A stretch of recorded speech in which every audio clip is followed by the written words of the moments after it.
Get your Big East headlines here. The Mountain Men from West Virginia. They almost won it last year. Can they do it this year? Or will it be another Bronx tale as the pride of the borough, Carl Krauser, leads the Pitt Panthers against their arch rivals? Check it out right here, right now. Like this crowded concrete island, the Big East is densely populated, and it only got better when it got bigger. Let's go! They've gathered here to separate, to step up, to shine through, to stand out. The West Virginia Mountaineers and the Pittsburgh Panthers bringing the basketball version of the backyard brawl to Broadway. They all want to carve it in stone, pound it out on their chest. In the bigger Big East, we're the best. This is 10% luck, 20% skill, 15% concentrated power of will, 5% pleasure, 50% pain, 100% reason to remember the name.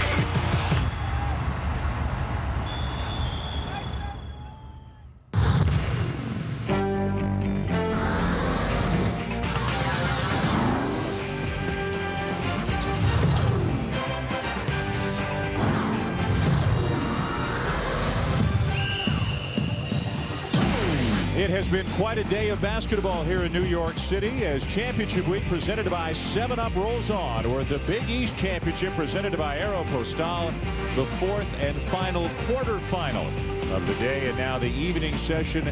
The day began with a bang as Syracuse in overtime upended Connecticut to advance to the semis. Georgetown a narrow victory over Marquette. Villanova in impressive fashion beating Rutgers by 32 to advance to the semis. And now we've got West Virginia and Pittsburgh. Dan Shulman and Len Elmore, they call this the backyard brawl. This is a real rivalry. They don't like each other very much. They've split 2 meetings already this year. This is as good as it gets in this league pretty much in terms of rivalries. Well, only about an hour and a half between both campuses by car. And the bottom line is this year they split their 2-game series. At Pitt, West Virginia didn't shoot the ball well. Pitt got to the free throw line, played a physical brand. And at West Virginia, they shot the ball very well from beyond the arc, and Pitt turned it over 17 times. So each time at the other guy's place, the opponent wasn't on their game. We're at a neutral site right now, so anything can happen. And a real contrast in styles. You can't find 2 teams who have less in common in the way they play than these 2.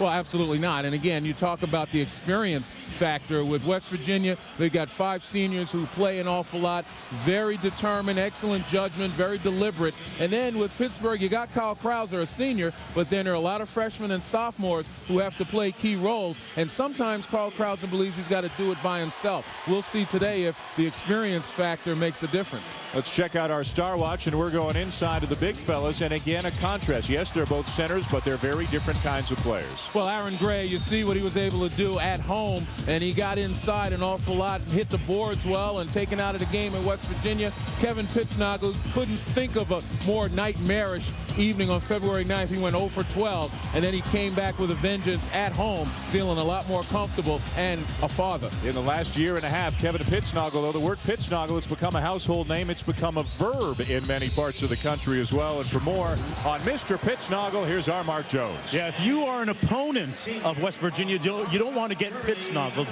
You know, you go back to last February 5th of a year ago. No player has made a more prominent rise nationally than Pittsnogle. There have been several national magazine articles done on him, featuring him on the cover. Several websites devoted to him and his tattoos. Kevin Pittsnogle now part of the vernacular in Morgantown and beyond, guys. Meanwhile, on the other side of the court tonight, Pitt, without Levon Kendall, their starting forward, out because of lower back spasms. A little bit of news. Kendall woke up this morning with a sore back, did not respond to treatment. Right now listed as day-to-day, even for tomorrow, guys. Back to you. All right, Mark, that's a loss. Kendall with 4 blocks against Louisville last night as we check out the starting lineups now, beginning with the Pitt Panthers. And in the backcourt, Carl Krauser, who's been here in this building, in this town so many times before. The sharpshooter, Ronald Ramon, a terrific outside shooter. In the front court, Aaron Gray, named the most improved player in the Big East. He led the conference in rebounding during the regular season. For West Virginia in the backcourt, J.D. Collins and Joe Airbear, who were 1-2 in the league in assist-to-turnover ratio. West Virginia takes great care of the basketball. We talked about Pittsnogle. Mike Gansey's a guy, another first-team All-Big East performer. This is a talented bunch. The nucleus is back from the group that went to the Elite Eight last year. Tonight's telecast is available in stunning high definition on ESPN HD, brought to you by Dish Network. West Virginia in gray, Pitt in dark blue. Each team winning on its own home court. This is the first time these two rivals have met in the Big East Championship, and the Panthers get the first possession of the game. It's very important for Pitt to control tempo, execute in the half court, and obviously not turn the ball over. They've got to limit the West Virginia touches. West Virginia's so tough in their half court because of Pittsnoggle's ability to stretch defenses. Gray going right up strong, missed the shot, and then a foul committed by Sam Young, I believe, going over the back. And it is Young, the freshman, stepping in for the injured Levon Kendall. Last night against Louisville, Pitt did the same thing. Pounded the ball inside time and time again to Aaron Gray, and they roared out to a 33-5 lead in the first half. And a lot of it also was the defense. And again, Pittsburgh very good at extending and playing good, solid man-to-man. The interest will be whether or not Pittsnogle can pop out, take Aaron Gray away from the basket. Which he's trying to do right now. Good start for West Virginia.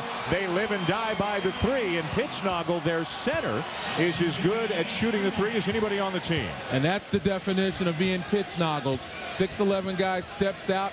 Your big man not out quickly enough, and he buries a three. Not much choice, though, for Jamie Dixon. Aaron Gray's an all-league performer. He's got to have him in the game, so he's got to have him on Pittsnogle. Otherwise, he'd have to cover a smaller guy who shoots the three just as well. Young stepped out of bounds. And that's 2 turnovers for Sam Young, replacing the junior Levon Kendall. And there's Pittsnogle, a little pop after he sets a screen. Set the screen right there. Gansey curls, and Gray just not quickly enough out there. Now, if Gray gets out too quickly, Pittsnogle will go back door. Pittsnogle 40% from beyond the arc on the season, averaging better than 19 points per game. Here's Airbear from the corner. His three is short. And that's the one guy, Dan, on this team that you don't mind shooting a three, only 24%. Although last year he shot 38%. His shot mysteriously off in his senior season. Maybe he's got too many difficult classes carrying that 4.0. A 4.0 GPA, a political science major. Joe Airbear from Germany. Aaron Gray's got to be careful to keep the ball up in the air. J.D. Collins running around, sneaking around with quick hands. Good defensive set here for West Virginia. Shot clock's at 3. Now Krauser's aware, and a foul with 1 second left on the shot clock. A good job by Krauser to really get Airbear back on his heels. Well, again, we talk about experience, and this is the one senior. He recognized shot clock going down, put his head down, trying to get head and shoulders past Airbear. He recognized that it was Airbear, not quick enough to stay with him. Krauser had a terrific night last night against Louisville with 19 points, 7 rebounds, and 5 assists. Shot the ball well. Nice feed inside. And we talked about the upside for Sam Young. You just saw some of it. Well, Sam Young, extraordinarily athletic. He was actually behind the basket, and the defenders forgot that he was there. Freshman out of Clinton, Maryland. Young averaging about 8 points, 4 rebounds per game in only 19 minutes per game. And take a look at Young right under the basket, right there. Nobody knew he was there. Pittsnogle didn't see him because he wasn't in front. And then that type of athleticism to come from behind the basket and dunk. West Virginia will play a variety of defenses. They were in a 2-3 there, which is what they do on the out of bounds. Generally, they play a 1-3-1 zone most of the time. But again, Pittsburgh has played them twice a year for several years. There are no surprises between these two teams. Gansey being defended by Ramon. Gansey dangerous on the perimeter and near the rim as well. Pittsnogle got to see that he's got the smaller Ramon on him. It's good to get a jumper off. Gansey misses the step back jumper. Frank Young picks up the loose change. Frank Young's one of those guys that'll surprise you. He can shoot the jump shot with the best of the West Virginia Mountaineers, but he's also a guy that hangs around the basket, as you mentioned, picks up the loose change, very active underneath, knocking balls loose. Young's a junior. The other 4 starters for the Mountaineers are seniors, as is their first man off the bench, the coach's son, Patrick Beeline. Airbear the rebound. Krauser stops the ball, little bump, no call. And now West Virginia, once they get into their set, they're deliberate. Everybody gets a touch. Well, Pittsburgh's success against West Virginia has a lot, and there's that young man again. J.D. Collins for 3. Frank Young keeping it alive, but I was saying that the Pittsburgh success in staying competitive with West Virginia has a lot to do with their defense and pressuring the ball. Here's that 1-3-1 half-court trap that creates so many turnovers. But as we saw when Cincinnati played this past weekend, the key is to drive the ball towards Pittsnogle, make him step up, and then look for your guys along the baseline pinching, because look who's down there, 5'10" J.D. Collins. Right near 7-footer Aaron Gray. Penetration by Krauser. Jump shot for Young. He has both Pittsburgh buckets. Maybe the nerves are gone after a couple of turnovers. Young's into the game now. Now, how about being a freshman? You know you're going to play, but all of a sudden somebody tells you, well, Levon can't go. It's up to you, my man. Yep. You are going to have some butterflies. A spot in the semifinals on the line against Villanova. Knocked away by Gray. Loose ball to Airbear. No look past Pittsnogle. And I tell you what, J.D. Collins got away with a hold against Carl Krauser, who would have had that loose ball. And Collins grabbed them, and that's the way these two teams play. You mentioned they don't like each other, and they'll be willing to do anything. They've been playing for 100 years. The backyard brawl is underway at the world's most famous arena.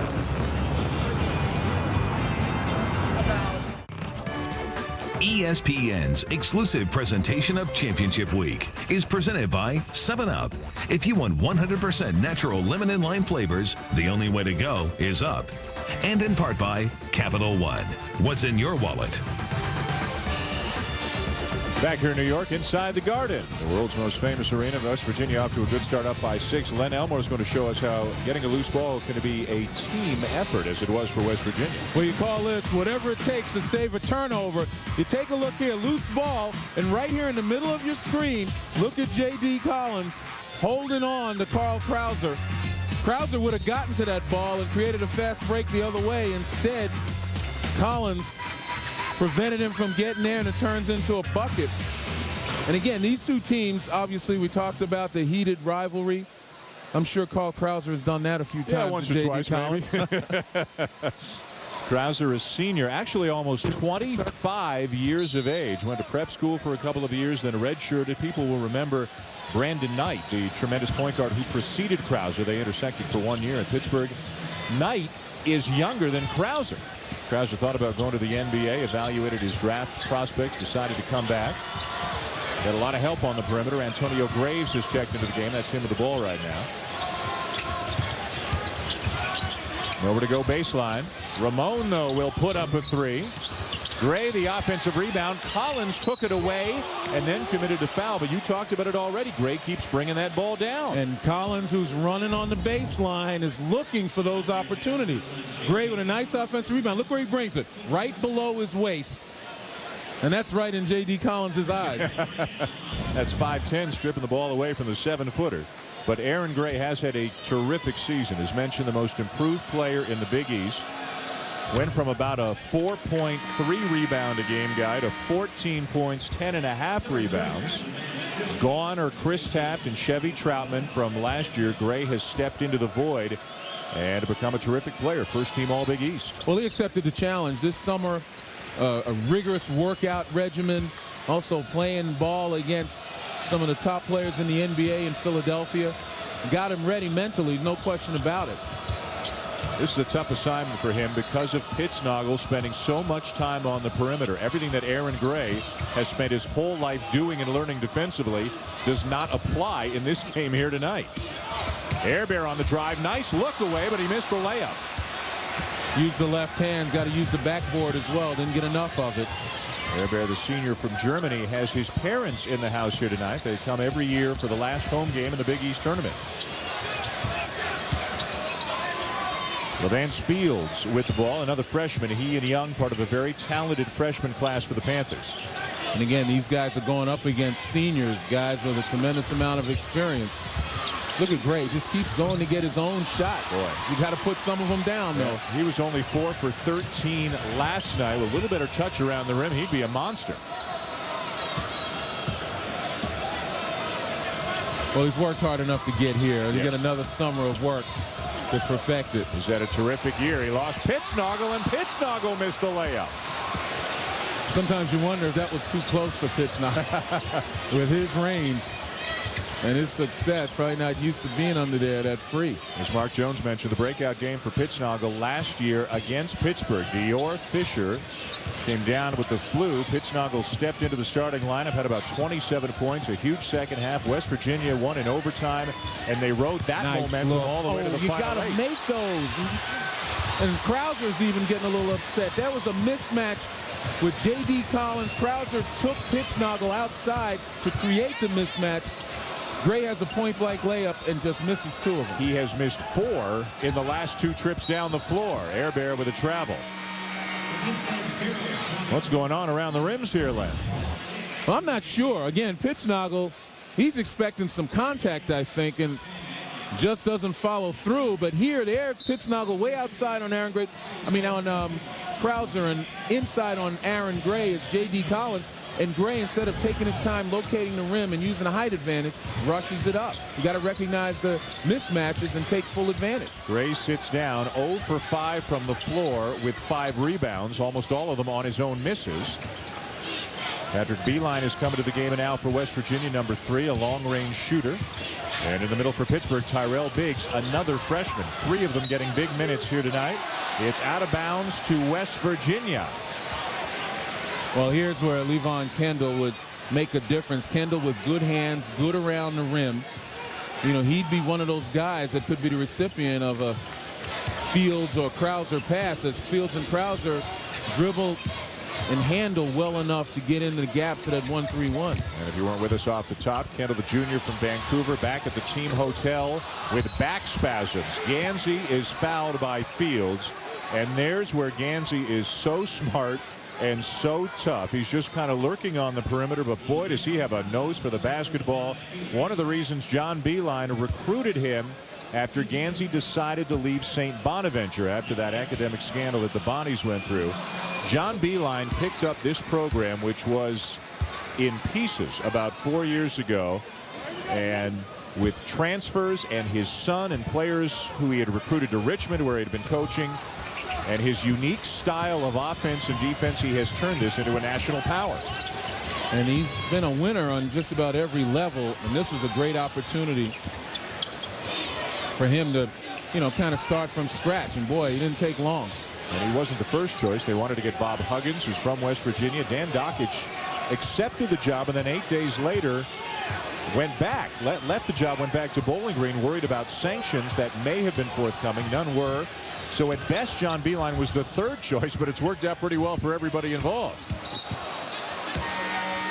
That 3 knocked out of bounds will take us to a timeout. West Virginia leading Pittsburgh by 5 here in the Big East quarters. We will have a championship week update with Mr. Elmore's alma mater when we come back.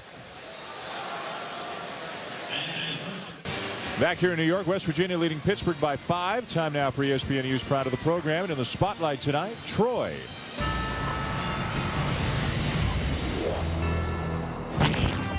Troy's agenda was simple. Score, score, and then score some more. 258 points, 15 NCAA records set or tied in an unforgettable offensive explosion in a 117-point win over DeVry Institute. And more features available on mobile ESPN. I mean, 258 points, 51 three-pointers. Do you have enough time to do that in a 40-minute game? Wow. You couldn't get one team out here and give them 40 minutes to score that many points. I mean, I thought West Virginia took a lot of three-pointers. They got nothing on Troy. Mr. Pittsnogle, who's got one here early tonight. Dan, you're talking about Mike Gansey and his uncanny knack to offensive rebound. What he does, he gets a running start. You know, the ball goes up. He's looking for the spot where the ball is coming off, and he's got a running start. Whoever's guarding him can't turn and watch the trajectory of the ball. They got to put a body on him originally. Darius Nichols, number 14, into the point now for West Virginia. Like the starter, J.D. Collins, a terrific assist-to-turnover ratio. West Virginia does a wonderful job taking care of the basketball. Air Bear on the feed from Nichols, and the 3 is there. 8-point lead, Mountaineers. And one of the rare times you'll see West Virginia three-point shooters shoot it off the bounce. That time Air Bear just dribbled laterally so he can get a better look.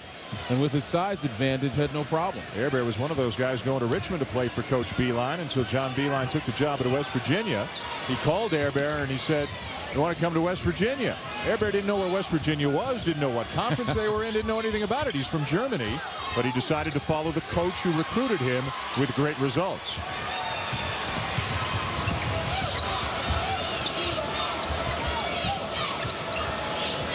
Tyrell Biggs defending Pittsnogle. Aaron Gray remains on the bench, although he has now gone to the scorer's table to check in.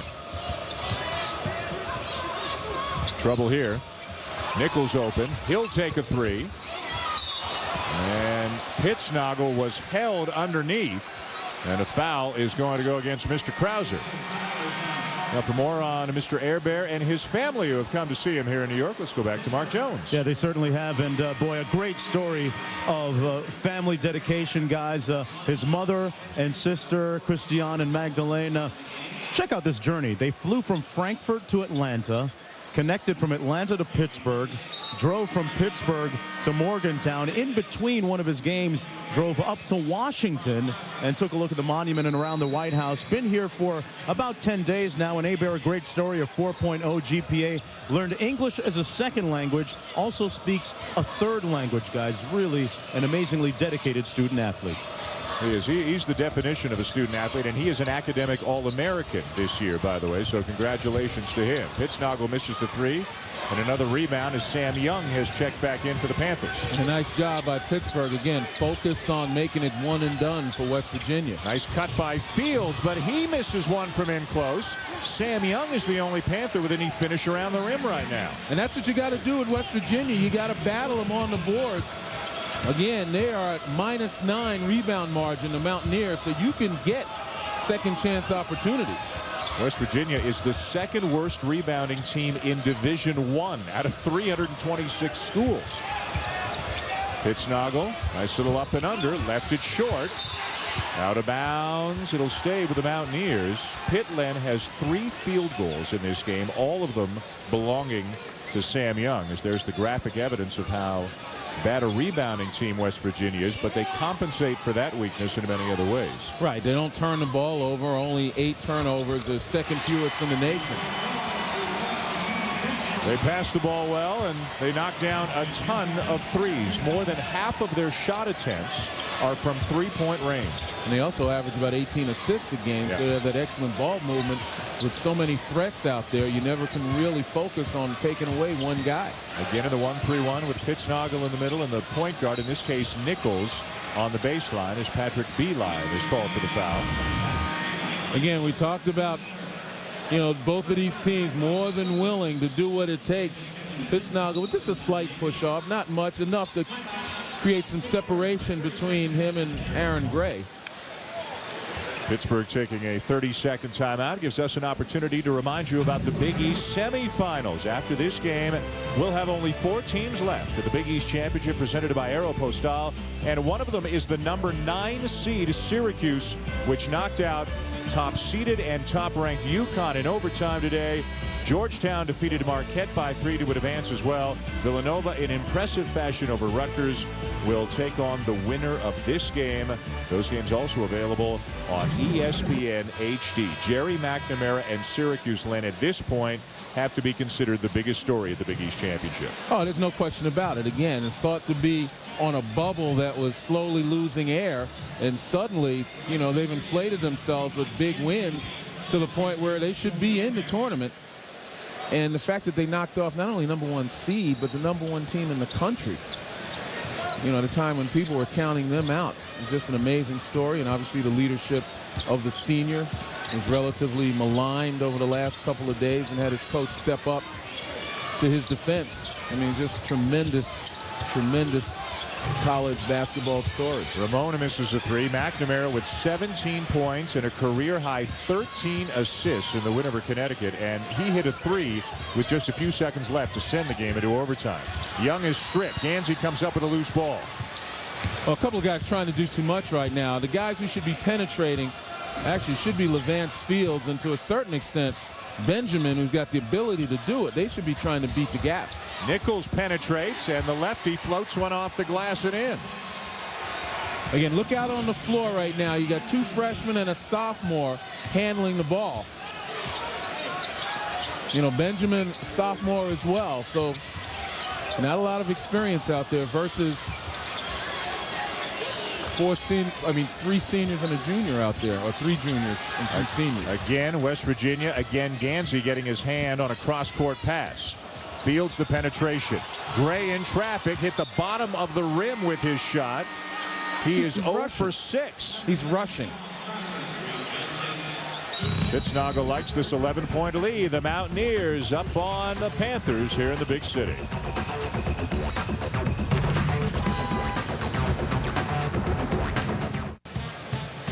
Reese, thank you. Look at Len's alma mater, and Maryland leading. Here, Pittsburgh trailing. Big man, tell us what Pittsburgh's big man should be doing around the rim. Well, it's got to be so frustrating. You got to be able to locate the basket. Aaron Gray, the biggest guy out on the floor, point blank range. Now watch, he goes, doesn't really look after he bounces. He's got to look up at the basket right there. Instead, he waits until he's in the air, and by that time, he realizes that he's too far under. Now, really experienced guys are able to look down at the floor and tell where they are in relation to the basket. And maybe Aaron Gray hasn't quite gotten there yet, but he's got to learn. His team needs him. Well, although Pittsburgh won last night, beating Louisville, they had an awful second half offensively. They did not make a field goal for the last 13 minutes and 42 seconds of the game last night. And only Sam Young has made any baskets tonight other than free throws for Pittsburgh. He has all 3 of their field goals until that one by Krauser. So that's the first field goal for Pittsburgh by anybody other than Sam Young in about 26 minutes of basketball action. And again, at the frustration level, you hope it doesn't set in if you're a Pittsburgh fan. Just got to make sure Paul Krauser gets touches, Fields gets touches, they're able to penetrate, and you hope your big guys have their hands ready along the baseline. Gansey on the perimeter, guarded by Ramon. A good screen by Pittsnogle. Gansey over Gray, a little bit strong, and look at young Sky for another rebound. Actually, not a good shot by Gansey because of Gray's size. Just difficult to shoot over, but he gets it back by fronting Gray and forcing Gray to push him off. Frustrating start for Aaron Gray. Sam Young with more than half the points, 3 of the 4 field goals, and also has 5 rebounds already here tonight. So the freshman stepping in for the injured Levon Kendall is playing very well. But he can certainly use some help. And again, Aaron Gray has got to gather himself and understand and forget about the last actions and focus on getting the job done. Can't dwell on that stuff. Right now on a switch, Levance Fields is playing Pittsnogle. 6'2", guarding 6'11". Gray the rebound and the missed 3 from the corner. See, Pittsburgh doing a nice job defensively. They will stay with their men. They will contest shots. They don't get lost very often. It's really Pittsnogle that presents the greatest problem because Gray's unwillingness and inability to step out there. Krauser on the drive. Loose ball to Beeline. Gansey the quick 3. Right. Gansey's first field goal of the night. Now in transition, that's a different story. West Virginia will run wide, get to the corners, and force that help to come a long way. Gansey almost got his fingertips on that pass. He's dangerous at the top of that 1-3-1. Ramon has it knocked away from behind by Darius Nichols. Now look how wide they run. Look right here where Gansey receives all the way to the left. And it's just one pass, ball didn't touch the ground. And what happens is, in transition, you're so focused on protecting the paint, and you guys got guys who can shoot like that, and they push the ball out that wide. You can rarely get to them. They wind up with open looks. Gansey 44% from beyond the arc on the season. Ramon trying to shake Airbear. Good help by Pittsnogle. See, Ramon is not the guy to try to penetrate. He's a stand-still, catch-and-shoot jump shooter. Krauser off the bounce. It drops. And Carl Krauser with his second bucket of the night. Pittsburgh will take the offense anywhere they can find it right now. I didn't see any Bronx sign from Carl Krauser. I guess he's already home. He doesn't have to represent. I think they're going to check here to see if this was a 2 or a 3. It was good rotation. That's why he got the shooter's role. Here's a look right here. Up. Yeah, looks like a three. Looks like that right foot. I don't know. That right foot is close.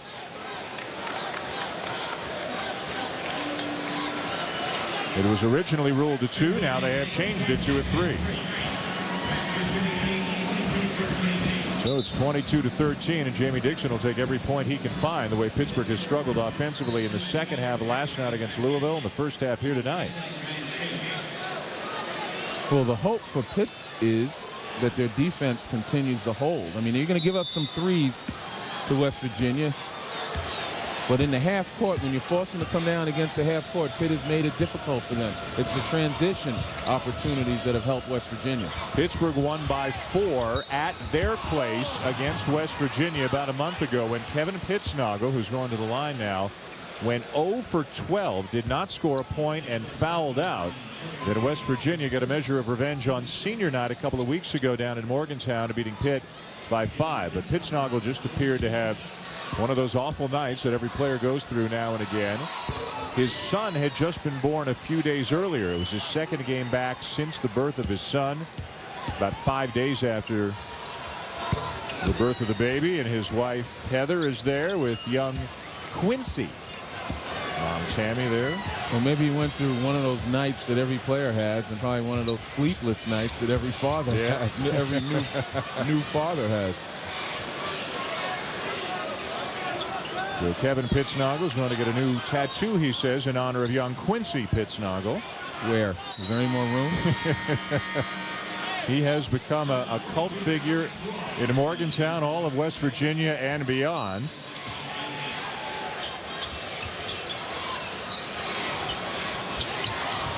Ramon runs down the Aaron pass. Look at the extended defense right there. This is where you got to penetrate.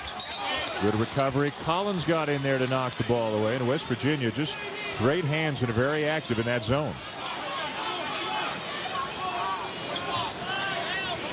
John Beilein, as you mentioned, Len, has coached at just about every level. Division II, NAIA, junior college. Gray-headed block by Pittsnoggle. Got it back. Still cannot get any luck around the rim. And the fact that he hasn't had luck around the rim is kind of hurting him and pleading the case to the officials. He got bumped. Airbear gets knocked down as he releases the 3. Pitt trying to run. Krauser pushes it into an extra gear and is fouled by freshman Alex Ruoff, or junior rather, Alex Ruoff out of Spring Hill, Florida. And see, that's how you have to exploit the West Virginia defense. You got to have people beat that zone and beat the defense off the bounce. Either push it out in transition or in the half court, move it and look for the gaps. Get into the heart. Antonio Graves trying to go right around Ruoff, cut off on the baseline. Pittsburgh with very little outside shooting and no easy baskets, and Gray struggling around the rim. Krauser trying to do it himself, and there's the big fella finally getting one to go. And again, good things will happen if you hang around the basket long enough, and I think that's going to go a long way in boosting Aaron Gray's confidence.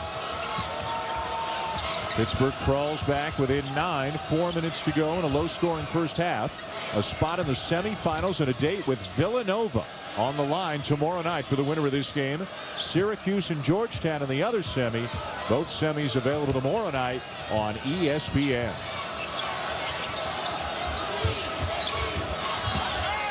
Collins left alone. Why not? Why not? Not known as a great outside shooter, 30% from beyond the arc, but he's 2 for 2 from 3 tonight. And he does what you need your point guard to do. Just keep him honest. West Virginia now 6 for 14 from three-point range. Collins called for the foul, trying to contest that pass. West Virginia up by 12. Mountaineers trying to make a name for themselves yet again here in New York. 20% skill, 15% concentrated power of will, 5% pleasure, 50% pain, 100% reason to remember the name. Davis and Digger Phelps coming up on the 7-Up halftime report. We'll talk bubble teams, and neither of these teams bubble, but West Virginia's controlling its destiny, Digger. Yeah, it's a 1-3-1 zone, and what they're doing is taking Krauser out of the game. He was 3 for 16 when they lost at West Virginia. He's in the same mode tonight. All right, let's check in on the Pac-10 game right now. USC and Cal Digger says Cal has nothing to worry about. 12 conference wins in good shape. Gabriel Pruitt finishing there. Trojans up by 2 at the half, Richard.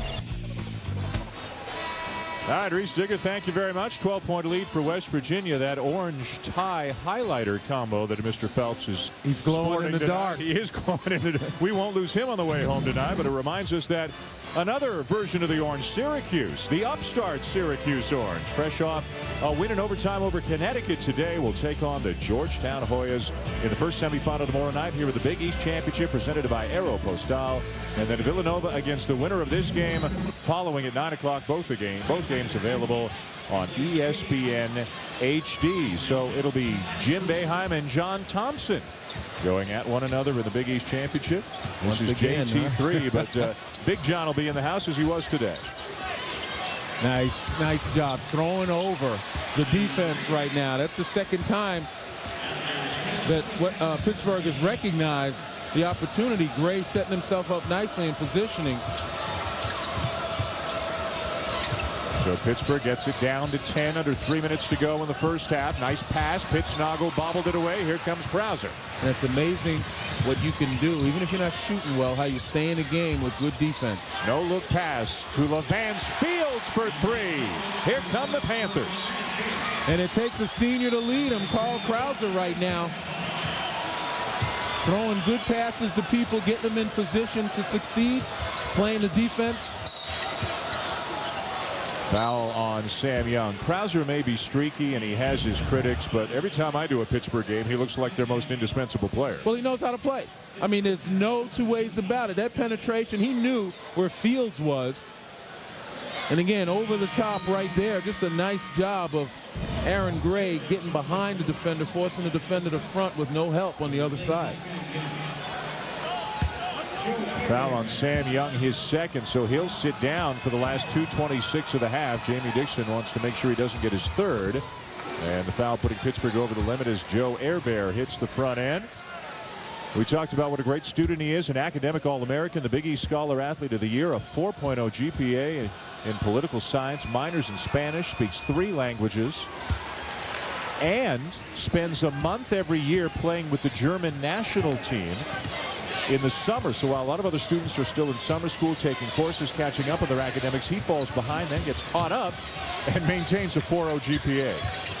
Well, that's just pure dedication. You love to see that, and you hope that it stands as an example for every other student athlete and student athlete wannabe. 9-point lead, West Virginia. Pittsnoggle will fire again. Left this one short. Loose ball to Krauser as Airbear and Graves get tangled up. Krauser, he wants to go all the way. And Gray puts in the rebound. All of a sudden, Aaron Gray's on his way to a double-double. He's got 8 points and 8 rebounds. And all it took was, making that layup to kind of slow him down a little bit, get him refocused. But you can't say enough about the defense right now that Pittsburgh's employing. Really doing a nice job of helping, covering shooters. Pittsnoggle a little strong. Airbear, a smart tap. Back out to Nichols. Going right back inside. Gansey misses a layup. Got it back. And finally is fouled. 6'4" in there with 3 Panthers. How does he get 2 offensive rebounds? Well, I think he got fouled the first couple of times, but no whistle. Take a look right here. Misses that because he rushed it. Got fouled a little bit there. Then somebody grabbed. And then finally, the one that was actually called for a foul wasn't a foul. It was a good block by Gray. Gansey, one of these guys just with a great basketball IQ and a nose for the ball and a sense of where the open space is at the offensive end. Well, he was just wide open under the basket that time. His teammates located him, and he kind of rushed that shot. But, you're absolutely right. He just has another excellent understanding, maybe a little differently because he played in a different environment in Ohio than Carl Krauser, but both of them very high basketball IQs. Look at Gansey get up there, get his hand on the rebound, but Krauser comes out of there with it. Finds Gray inside, and Gray is fouled. You can't fault the effort of Gray. He's given 100%. He's creating space. He's working hard. He just needs a little more polish on his game to become a real star. And he also just needs to slow down a little bit. When you're that big and that strong, you go, you get possession. People have to react to you. You use your footwork to get better position. You don't have to rush with your hands and your shoulders.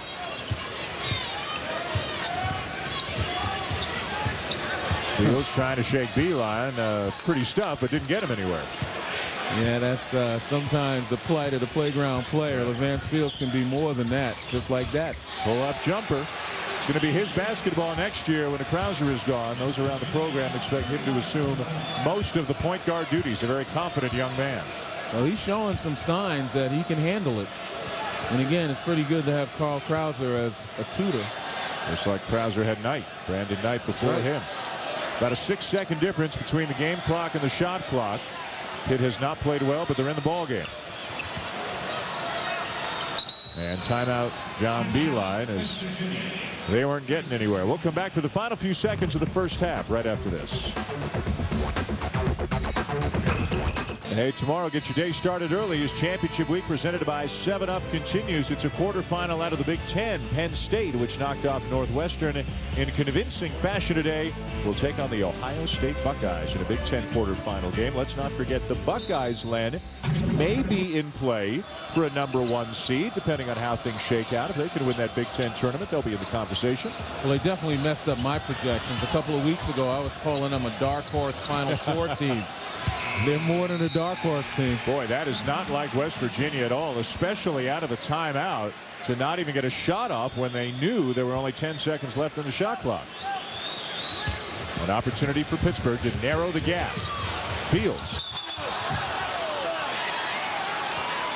And it is off Fields, out of bounds, says Reggie Greenwood. It goes back over to West Virginia with 1.3 to play. Good idea, though. Push the ball up the floor, get the gaps. And that'll bring the first half to a close. The Mountaineers and the Panthers in the backyard brawl with a spot on the semifinals on the line here with the Big East Championship. West Virginia leading Pittsburgh 31-24.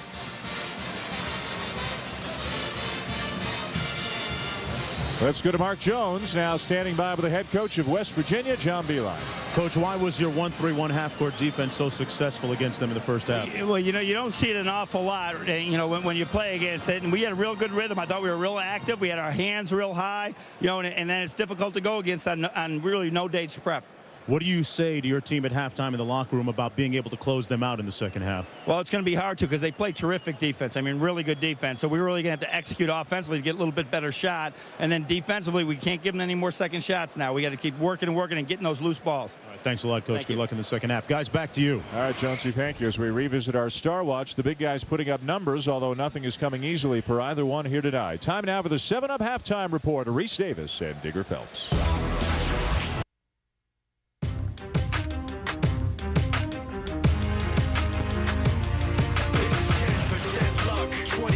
Skill, 15% concentrated power of will, 5% pleasure, 50% pain, and 100% reason to remember the name.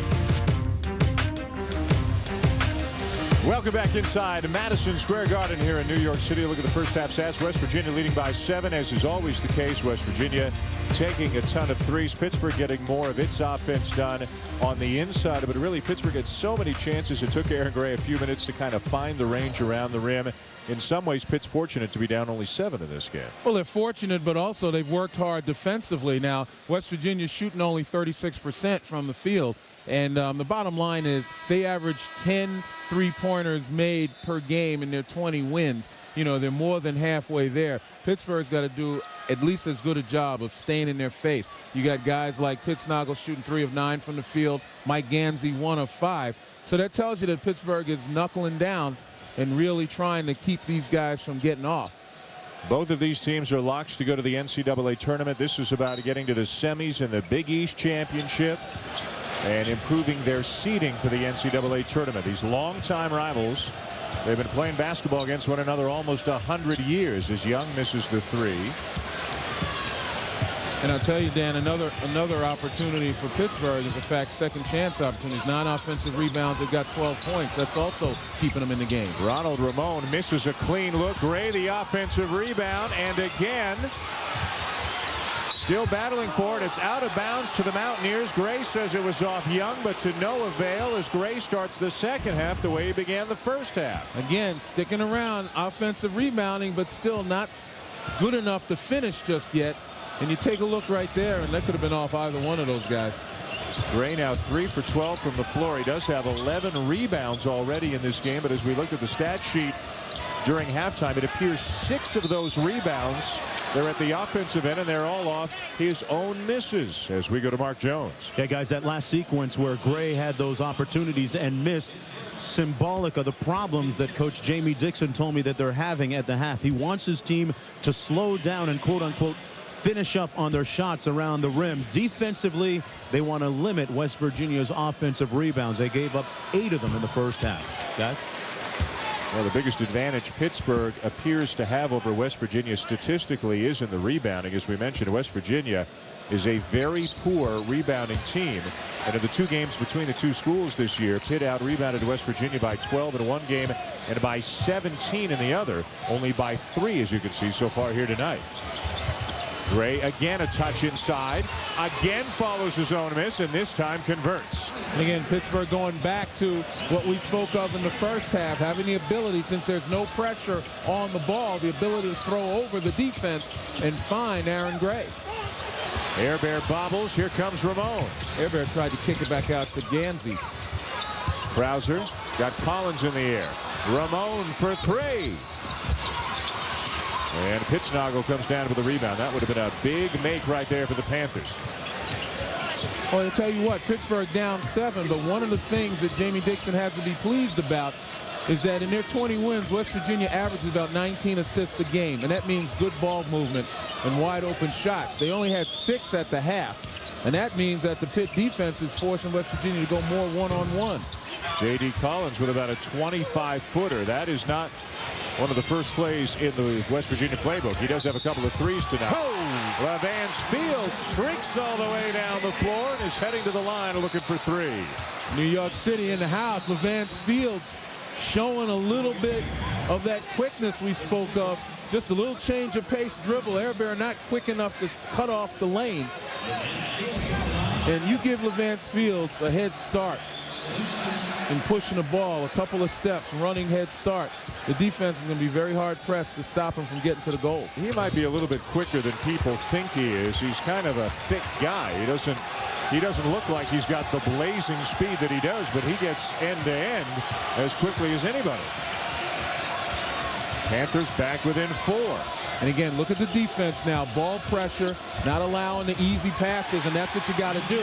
Take them off the bounce. If they're going to get up on your chest, you got to be willing to put it on the floor and go to the basket and make them pay, just like Gansey did.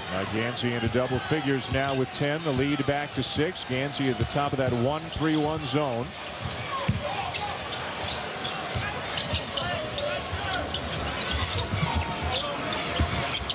Fields, Krauser was cutting. Instead, it's Ramon, a deep 3. Boy, that was 3 feet behind the pro line, and that's what Ronald Ramon gives you. He's not the guy to beat you off the bounce and penetrate. He's a catch-and-shoot guy.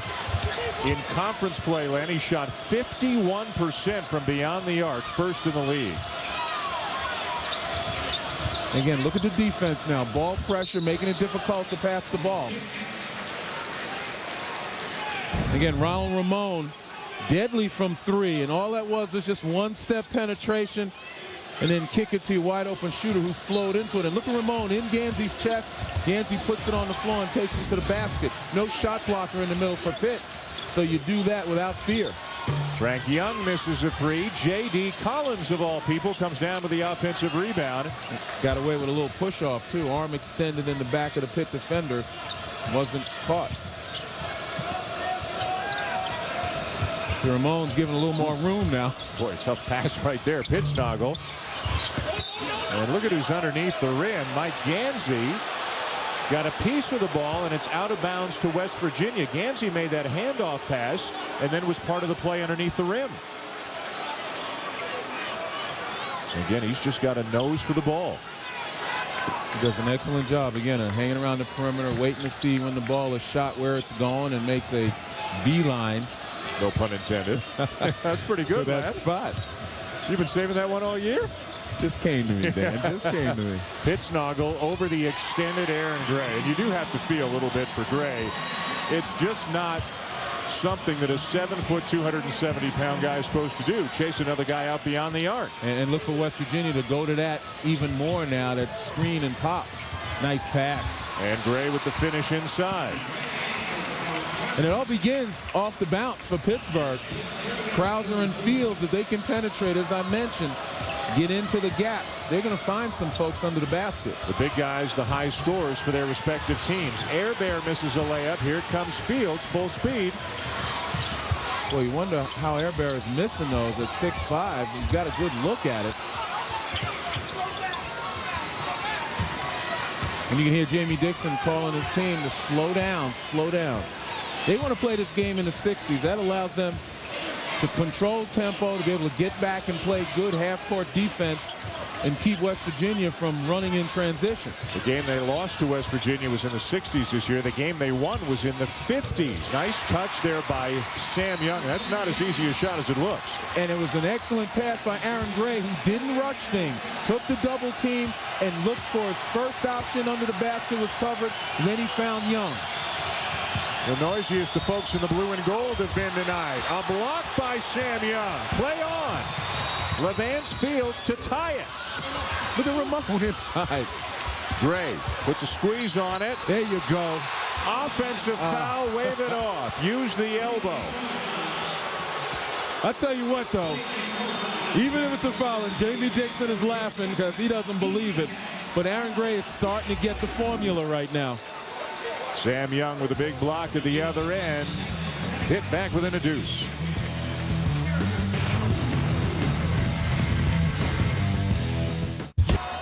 He's back here in New York. West Virginia leading Pittsburgh by 2. The Panthers trying to advance into the semifinals. Jamie Dixon is not the only head coach in the family, and not the only head coach in the family who's having some success. There's younger sister Maggie, first-year head coach at Army. And guess who's going to the big dance? The Black Knights winning the Women's Patriot League Championship last night.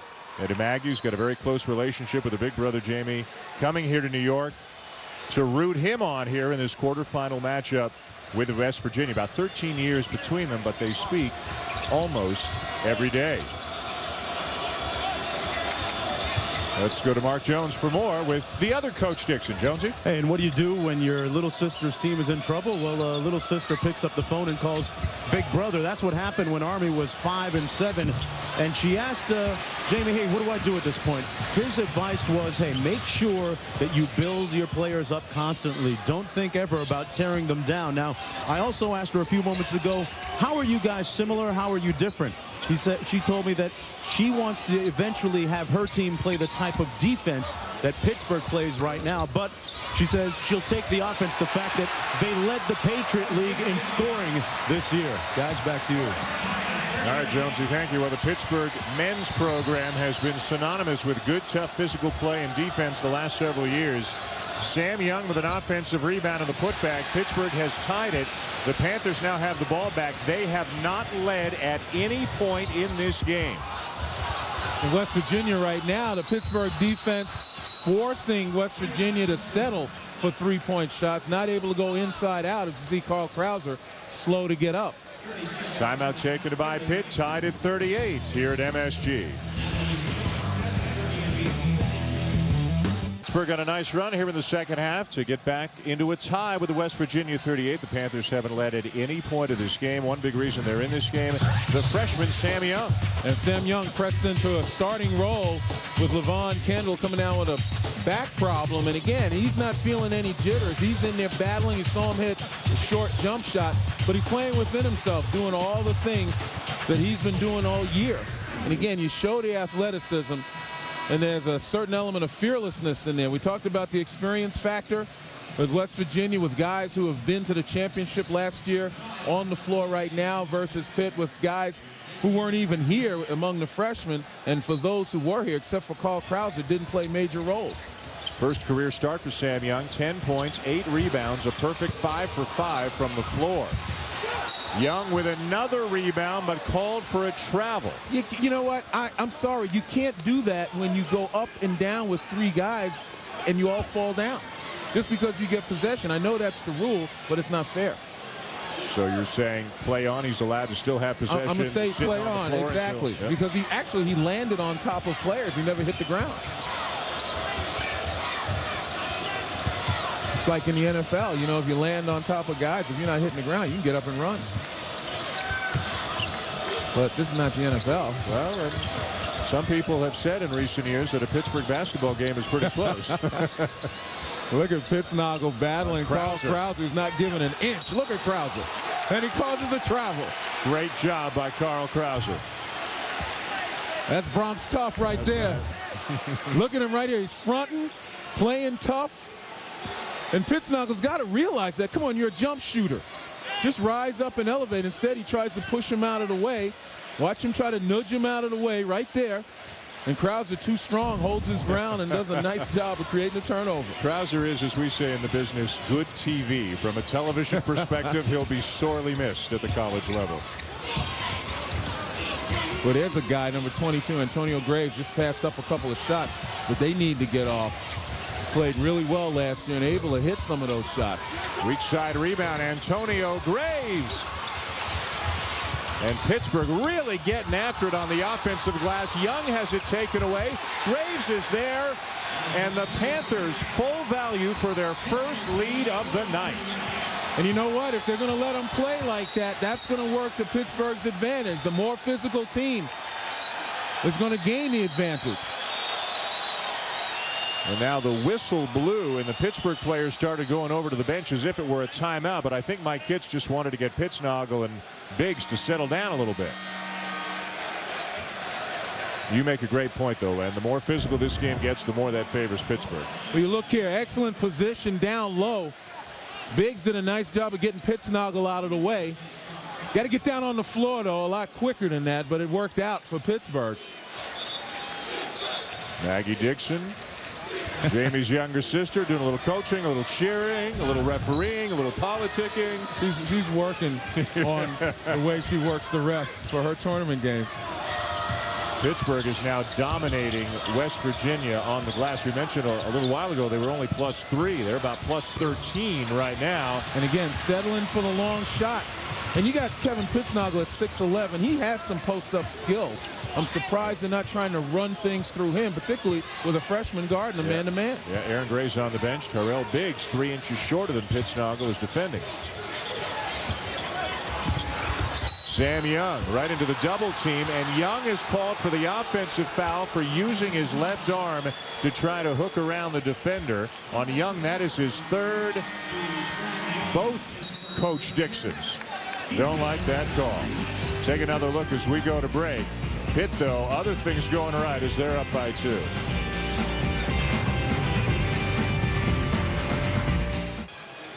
Well, earlier today here at the Big East Championship presented by Aeropostale in a game that the Big East Commissioner Mike Tranghese said was one of the 2 or 3 best ever played in this tournament. Syracuse went to overtime and beat Connecticut to advance. Jerry McNamara, remember yesterday against Cincinnati, they're down 2, and this 3 with half a second to go gives Syracuse the win. Now today against UConn, down by 3, McNamara ties the game, sends it to overtime, and the Orange upset the Huskies and advance onto the semis. There's the commissioner of the Big East, Mike Tranghese. And now 16 schools in this league, and well, he built it, and they're coming now. Yeah, they are. Big crowds. This entire tournament sold out a couple of months ago. It'll be Syracuse and Georgetown in the first semifinal tomorrow night, 7 Eastern, right here on ESPN. Villanova against the winner of this game. And see, there's Pittsnogle with the opportunity to post up, but instead he's more comfortable stepping outside. Well, he knows his game.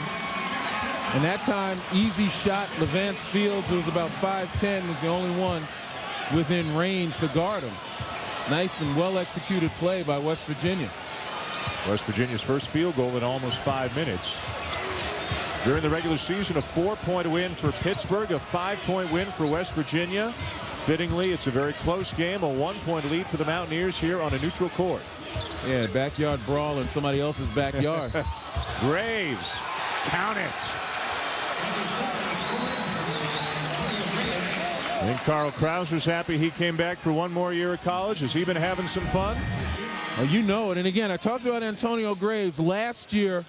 Pretty good offensive player, shot 46% from beyond the arc. This year can't buy a basket from beyond there, but he's learned some other things, like put the ball on the floor. Averaged 8 points last year, only 4 this year. And to be honest, his time has been limited because of the growth of Levance Fields. Yeah. But nevertheless, he's got some experience and can help you when he's out there. Here at Madison Square Garden, West Virginia bringing the ball up the floor, down a deuce to Pittsburgh. Quarterfinal action of the Big East Championship presented by Aeropostale here in New York. Along with Len Elmore and Mark Jones, I'm Dan Shulman, and we've got a good one going here in what they call the backyard brawl. Pittsburgh dominating on the glass. West Virginia shooting the three like crazy. The same story as the first two games between these two teams this year. And again, you just saw that score by J.D. Collins, crafty senior. That's not a good pass by Carl Krauser. Couldn't even see Antonio Graves, just guessed where he was. And that's because of the height in that 1-3-1. You got Gansey in the middle when he's there, 6'5". Now Frank Young, Air Bear, you know, those guys, B-line, they're all about 6'5", 6'6", difficult to see over. Sports Center will follow our game tonight here on ESPN. Pittsnogle is fouled by Antonio Graves, and it will be going to the line. Coming up on Sports Center after the game, Stuart Scott and John Anderson will bring you all the day's action and highlights. Tournament madness all across the country. The latest on Barry Bonds, a daily update it seems. And did Dante Culpepper get his wish?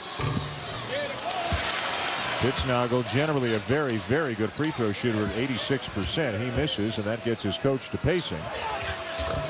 Last year, West Virginia, Len, as you well know, came here to the Big East Championship as the #8 seed, a bubble team. They beat Providence, they beat Boston College, and then they beat Villanova to get all the way to the championship game before losing to Syracuse. They solidified their hold on it at large and went all the way to the Elite Eight. This is the first time West Virginia's had a bye in the Big East tournament. They're not used to being ranked this high, but they came in as the #3 seed. Well, no longer are they Cinderella. These guys are pegged as one of the favorites out here, obviously with a 3 seed. And it's a completely different mindset. You know, it's not us against the world anymore. You know, it's trying to live up to expectations. Let's go to Mark Jones for more. Yeah, I spoke with some of the players from West Virginia before the game, and they learned a lot from last year's experience about perseverance. Among the many problems they had were just getting here. It took them almost 16 hours because of weather and plane issues. Then, to add insult to injury, after one of their late-night games, several players got stuck in an elevator in the team hotel to add to their problems. Pittsnogle saying afterwards, losing in the final was the worst feeling ever. This year, we want to seal the deal. Back to you guys. All right, Mark, thank you. Pittsburgh got knocked out in their first game last year at the Big East tournament and also got knocked out in their first-round NCAA game, so they want to seal the deal as well. Ronald Ramon keeps shooting like that. They just might. And the athleticism of Antonio Graves on the penetration. The quickness forcing West Virginia now to kind of close those gaps off, and you got shooters like Ramon who can spot up. Those are the guys you look for when you penetrate. As good a year as Gray has had, Pittsburgh a little more perimeter oriented, relying a little bit less on the inside guys than they have the last couple of years when the likes of Taft and Troutman were creating space inside. There's a post move for Pittsnogle. That's what you want to see, and that's what he has to do now. It makes his outside game that much more effective. Got ourselves a ball game here, under 9 to play in New York, tied at 46 as we revisit Pittsnogle's play in the post. But his prior field goal was from about 25 feet. Now he's playing much more the conventional position of a 6'11 guy. But here's the penetration you see from Graves. And Ronald Ramon, he's the guy you got to start looking for. You penetrate, he's got to get himself to an open spot where the penetrator can see him. Because it looks like he's got the hot hand. Pittsnogle, by the way, now with a game-high 19. A mixture of 4 threes, 2 twos, and 3 free throws. How about that play? Krauser to the ultra-athletic Sam Young.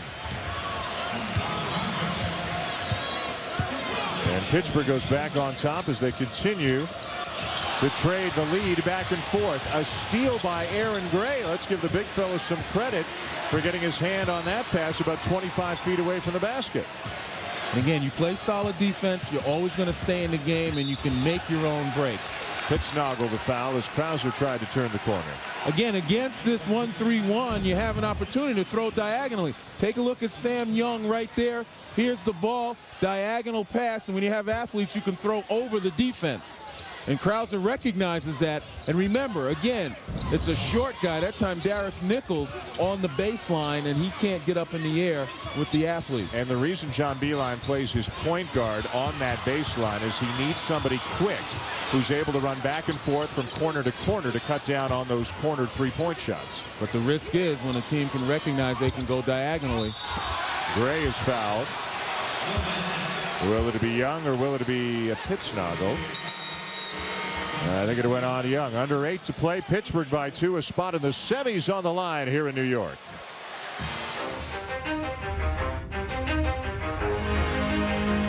Let's go.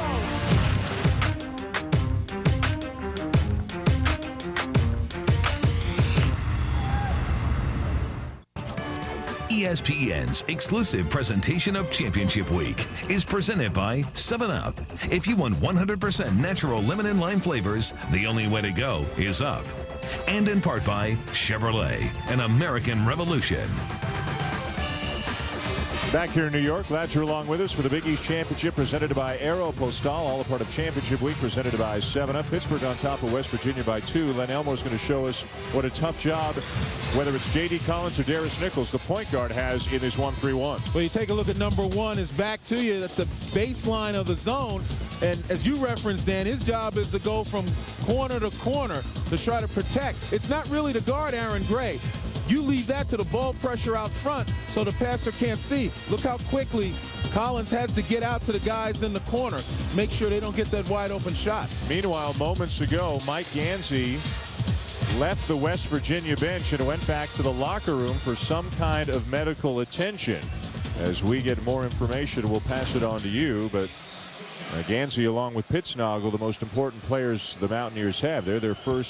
They are the 2 first-team All-Big East performers on this West Virginia team. Mike Gansey's had a tremendous year.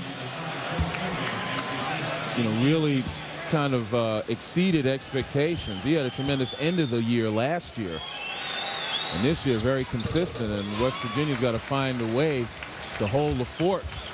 Well, they have hardly any depth at all. They're basically a 7-man team with only Beilein and Nichols coming off the bench with any regularity. Both of those guys are in the game already right now. They're basically down to 6 right now until Gansey gets back.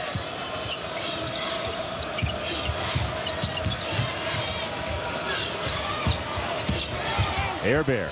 Pittsnoggle got Young in the air, then launches the 3, and Gray rips down the rebound. Aaron Gray with his 14th rebound of the game. Pittsnoggle, a rhythm shooter, had a guy running at him and forced him to put it on the floor.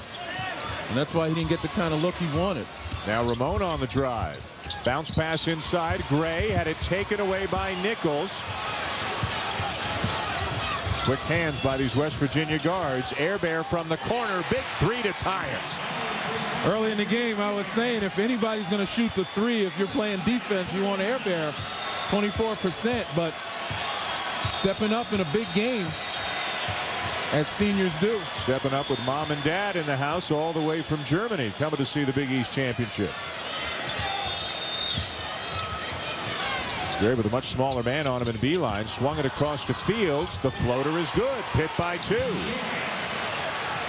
That's good recognition by Aaron Gray, who once again took his time in the double team, turned and faced and located.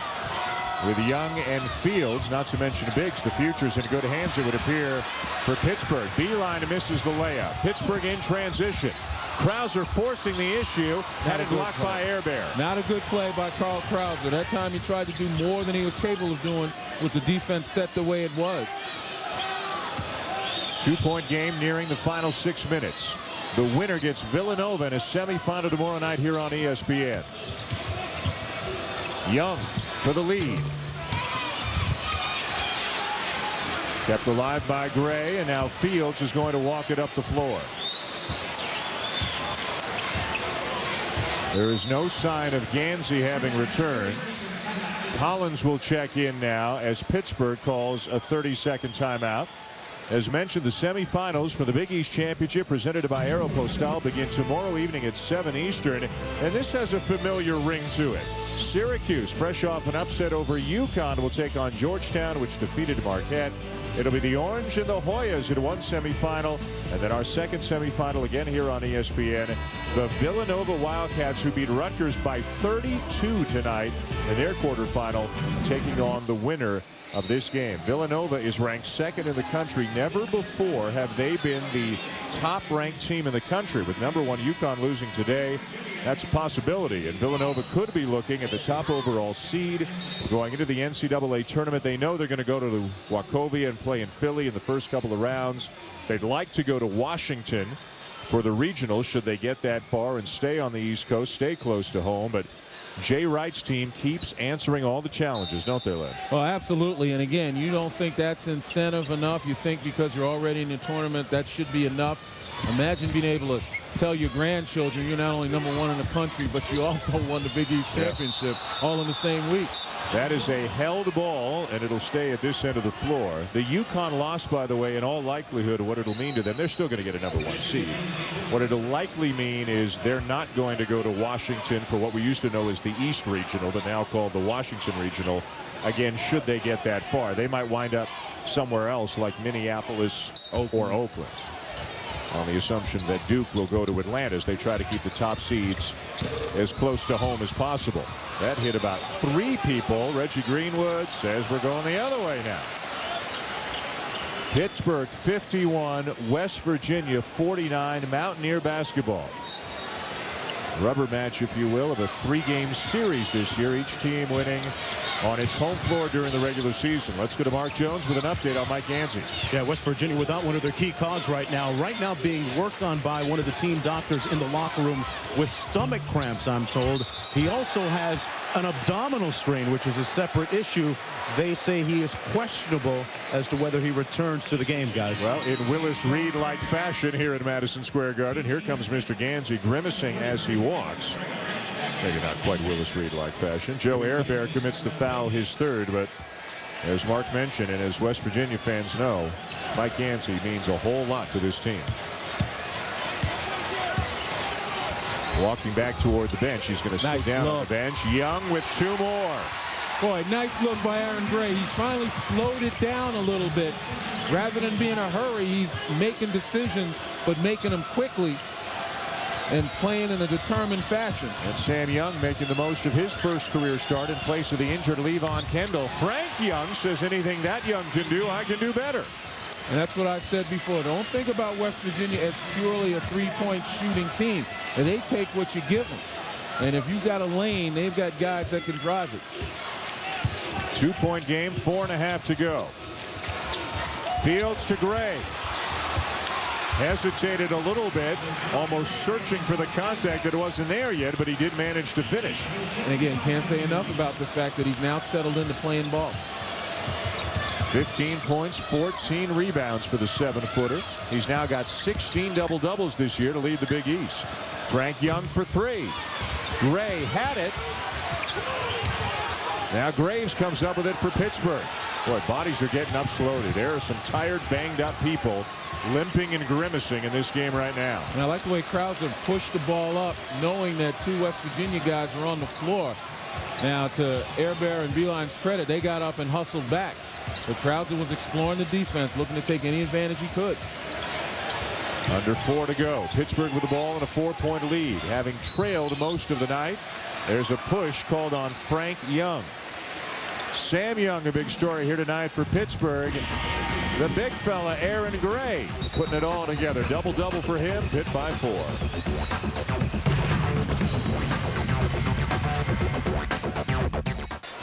All right, Reese, thank you. 3:38 to go here. 4-point lead for Pittsburgh over West Virginia. Here, the Big East Championship presented by Aeropostale. Tonight's telecast is available in stunning high definition on ESPN HD, presented by Dish Network. Double-double for Aaron Gray. Double-double for Sam Young. Pittsburgh asserting itself in the paint. Thanks to those 2 guys. They trailed the entire first half, and well into the second half, they've now got a slender 4-point lead and the ball. 3.5 to go.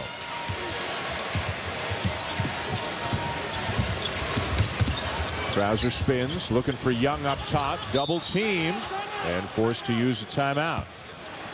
Carl Krauser has a habit sometimes of dribbling into trouble. He's got so much confidence about himself that he thinks he can escape. But he gets in a lot of trouble and puts pressure on his team. And that's a timeout that, quite honestly, they might be looking for. Sports Center coming up next here on ESPN with Stuart Scott and John Anderson. A Barry Bonds update, a Dante Culpepper update, in addition to all the madness from championship week. Well, we've talked about all the points in the paint for Pittsburgh. Let's visually show you how they've gotten it done. Well, Pittsburgh's done a nice job of throwing over the defense. The big Aaron Gray, who's playing much bigger than he did in the first half. And again, Sam Young, even whenever Pittsburgh gets a chance for that diagonal pass against that zone, they're looking for it. And they got guys that you can throw up near the rim towards, and they'll go get it. And Aaron Gray, for all the problems he had early about putting the ball in the basket, still got pretty good hands. 15 on the shot clock as Pittsburgh inbounds. Ramon calling for the ball, didn't get it. Shot clock under 10. Fields trying to shake Collins. Shot clock at 3. Ramon. Rebound, Fields. A fresh 35 for the Panthers. Long shot, long rebound. Leave it to the freshman to figure that out. Mike Yancey back on the West Virginia bench with some combination of an abdominal strain and stomach cramps, not in the game and not looking like he's getting ready to check in at any point. Tough situation with John Beilein, although probably not. Thinking about Gansey's health first. Great cut by Ramon. Great feed by Fields. Pittsburgh by 6. And in thinking about Gansey's health, also thinking about the NCAA tournament upcoming, although the Big East tournament's important enough.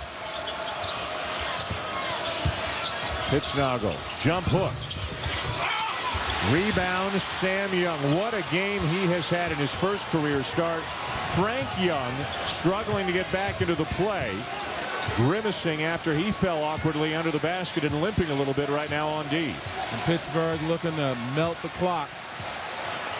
Try to use up the whole amount of time. 15 seconds left on the shot clock. This would be a pretty impressive win for the Panthers, given the comeback and given that one of their starters, Levon Kendall, is back in the hotel with a back spasm. Ray fighting. Nice job by Pittsnoggle to stay with him. The way they shoot the 3, they're not done yet. Lots of time for the Mountaineers. Oh, this is nothing for West Virginia. Pittsnoggle. 3-point game. There's nothing for them. They're used to this. 22 points for Kevin Pittsnoggle. Again, just a nice job off the screen. Pittsnoggle pops. Usually you screen and roll. Pittsnoggle screens and pops. His 5th 3 of the game. He is West Virginia's all-time leader in that department. Time now to take a look at our Nike game track. Going to get a good second half for Pittsburgh after West Virginia led through the entire first half. A couple of double-doubles. Aaron Gray and Sam Young. A huge rebounding advantage as expected. West Virginia 10 for 30. That's about par for the course for them. They take a ton of threes. They actually don't make a great percentage.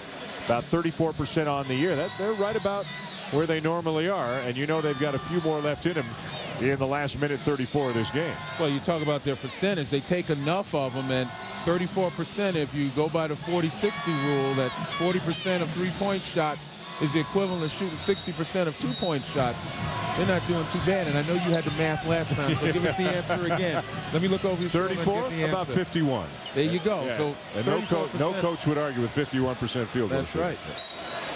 What we haven't seen a whole lot from West Virginia tonight is usually they're good for a few backdoor layups. We haven't really seen them be able to get those going. Well, that's been the pressure on the ball by Pittsburgh and the recognition that that's where they're going. Pittsburgh's got great defensive strategy and scheme, very fundamentally sound.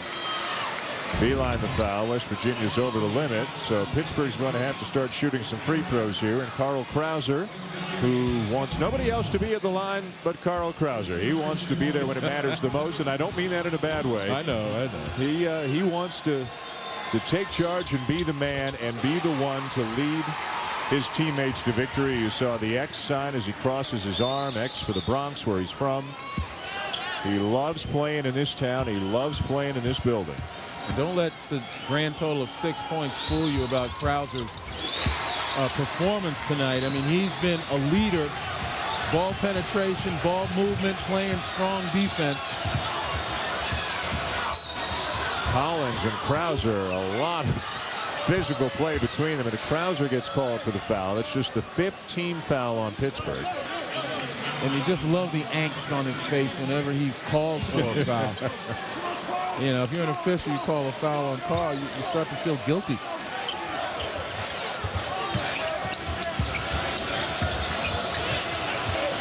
Patrick Beeline, his first 3 of the night. Timeout, West Virginia. The coach's son has some deep, deep range. I believe West Virginia has 2 timeouts left, and Pittsburgh has 1. And we mentioned that timeout Krauser had to call. If we look at Patrick Beeline again behind the pro line, that one timeout that Carl Krauser had to call because he dribbled into trouble might be a timeout that Jamie Dixon would love to use coming here down the stretch. Well, they call it the backyard brawl. We're not in either backyard right now in a neutral court. It's been a bit like a brawl at times. Not surprisingly, though, it's a very close game. These are 2 evenly matched teams. Well, they certainly are, and evenly matched in a way that they're pretty much polar opposites. But West Virginia loves to run spread offense and get their big guys outside shooting threes and good ball movement. Pittsburgh is the kind of team that'll break you down off the dribble. Sometimes they'll throw over the defense to utilize the athleticism and length that they have. And, you know, they do it 2 different ways, but if you look at the score, they both pretty much get it done. The ball into the hands of Krauser, who's going to shoot more free throws. If you're West Virginia, Aaron Gray is the guy you'd like to send to the line, not Krauser. Krauser's 72%, not great, but boy, he seems to have a knack for at times struggling to shoot the ball for about 38 minutes. But when the chips are down and the clock is running out, Krauser is a big shot maker at the end of the game. Well, that's belief in yourself. 1-1. Nobody ever said Carl Krauser lacked self-confidence. No. He's made 3 in a row as he and Beeline have a conversation. 2 of the guys in this league who love to talk. One of them is going to get a chance to have a conversation with Kyle Lowry tomorrow night in the semifinals. And 2 more big free throws for Carl Krauser. And neither one of them are going to enjoy it very much. Semifinals tomorrow night here on ESPN. Syracuse, Georgetown, then Villanova against the winner of this game. Gray, another rebound. And Gray, I believe, was fouled before he got rid of it. Yeah, so Aaron Gray will go to the line for Pittsburgh. Remember, I talked about going at it differently. Patrick Beeline far more comfortable shooting 25 feet away from the basket than making layups. Same thing with Joe Airbear, who missed a few layups early in the game. It's kind of inexplainable. John Beeline can't figure it out either. Aaron Gray, 15 points, 15 rebounds, a 62% free throw shooter on the season. 9th team foul on West Virginia, so again, it's 1 in the bonus.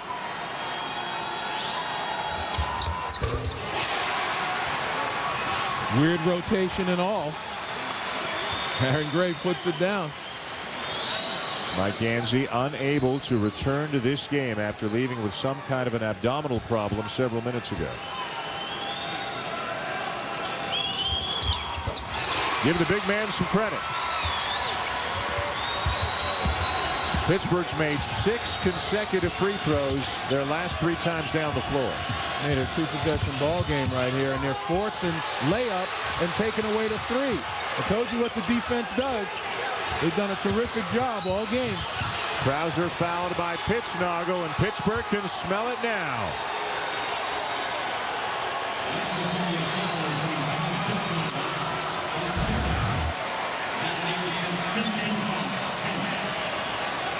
You see Krauser's reaction right there, and he got a stare from one of the officials, and that's what he's telling him. Stop it.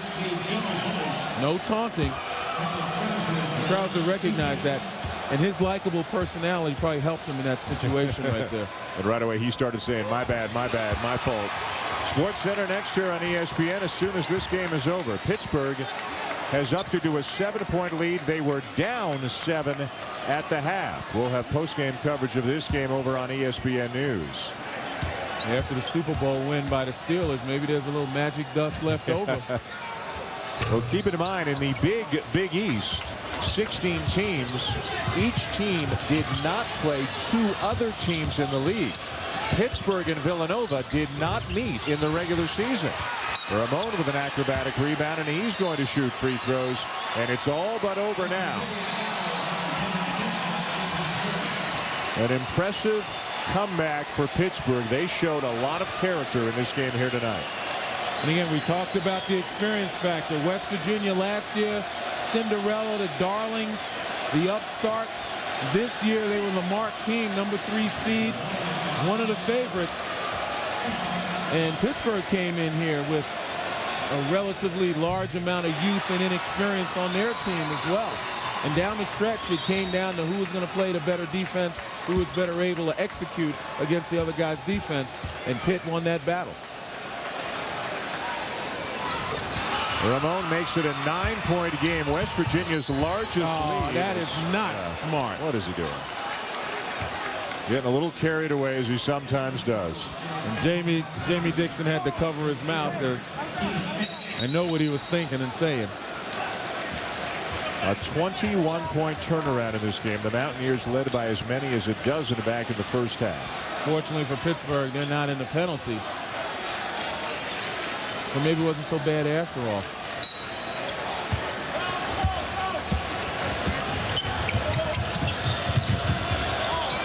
Collins for 3. Krauser. Gray with the slam. How about that? Aaron Gray up to 19. Pitt fans on their feet. The Panthers are going to the semis to take on Villanova tomorrow night. No basket after the buzzer. Carl Krauser in Pittsburgh coming back from a 12-point first half deficit to beat their arch rivals from Morgantown and advance to the semifinals. Tomorrow night at 7 Eastern, we'll have Syracuse and Georgetown, and then at 9 Eastern, Villanova and Pittsburgh. What a night of basketball it should be here in New York. The Big East Championship presented by Aeropostale. Again, the final tonight, Pittsburgh 68, West Virginia 57. Sports Center with Stuart Scott and John Anderson is next here on ESPN. This has been a presentation of ESPN, the worldwide leader in sports. For Len Elmore and Mark Jones and our entire ESPN crew, I'm Dan Shulman. Thanks for watching. Sports Center is next.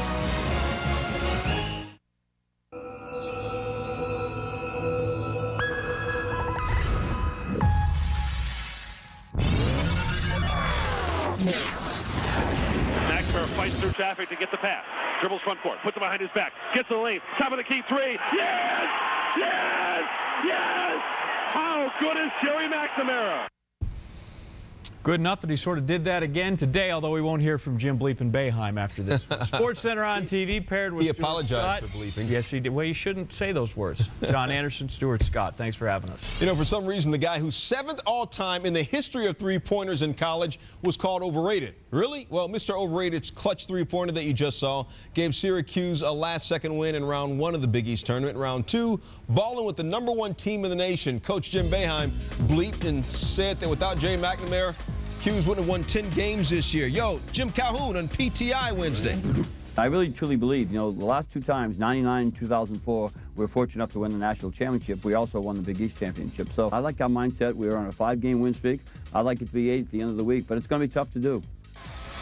Coach Calhoun talking about winning this tournament. First half, all Jerry McNamara. Under 15 seconds left. G-Mac, ridiculous look to Terrence Roberts. Buckets? McNamara, 10 first half assists. Second half, McNamara, command center. This is Gamma Michael. Request permission to fire. Take the shot, Gamma Michael. Take the shot.